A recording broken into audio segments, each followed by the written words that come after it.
Scuderia Ferrari had another disappointing Formula One weekend, this time at the 4.657-kilometer Circuit de Barcelona-Catalunya in the Spanish Grand Prix.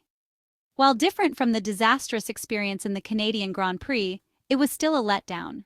There's no need to create too much controversy, yet it's evident that Carlos Sainz did not obey team orders and effectively surprised Charles Leclerc with an overtaking move in the start of the race.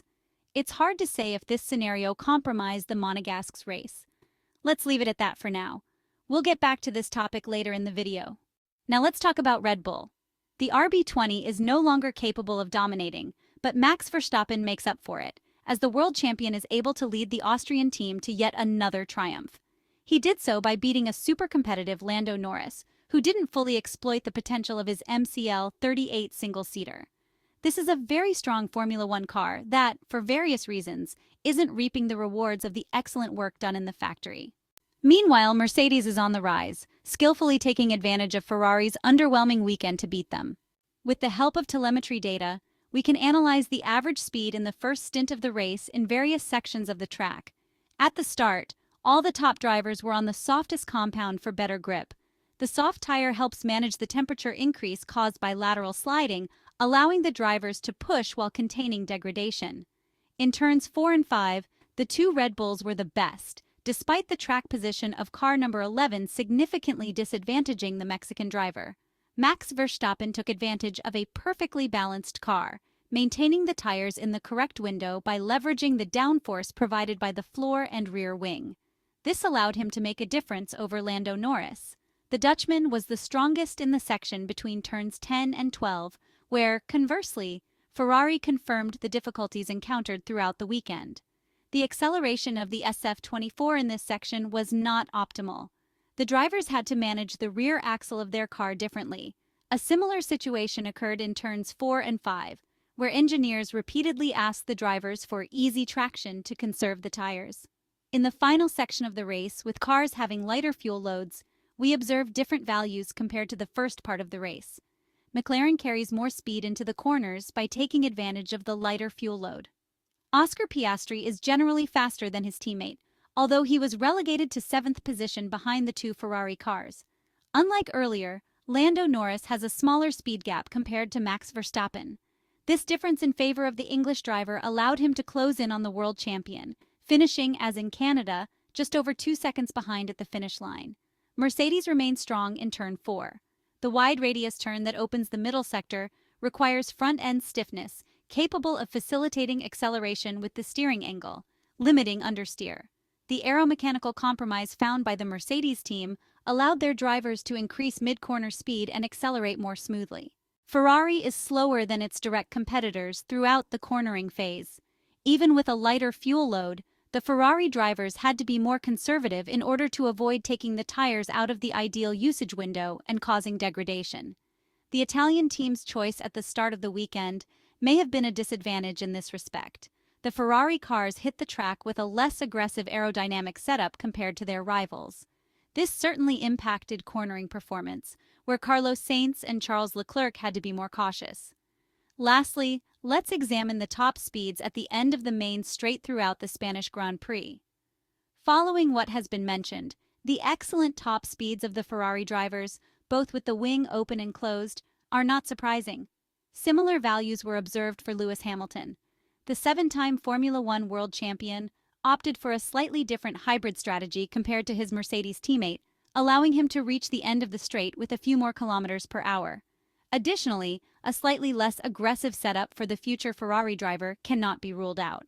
Lower top speeds for Red Bull and McLaren result from a more aggressive setup designed in order to maximize cornering performance.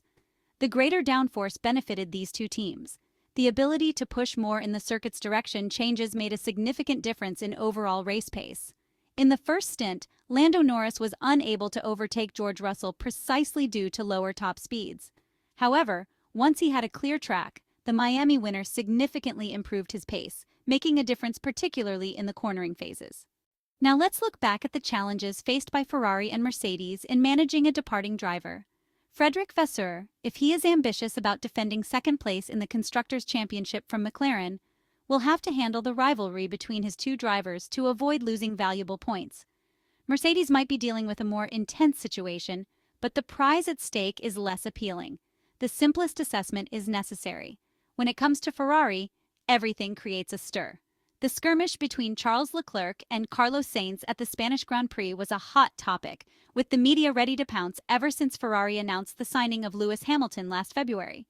There are broader considerations that deserve attention, particularly the support that Ferrari's two drivers will provide in the Constructors' Championship.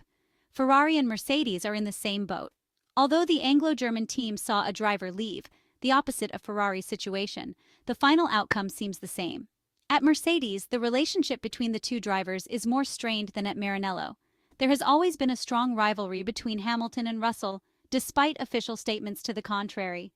Even during the Barcelona weekend, there were heated radio comments from George Russell towards Hamilton at the start of Q3, with his engineer Marcus Dudley working to calm him down.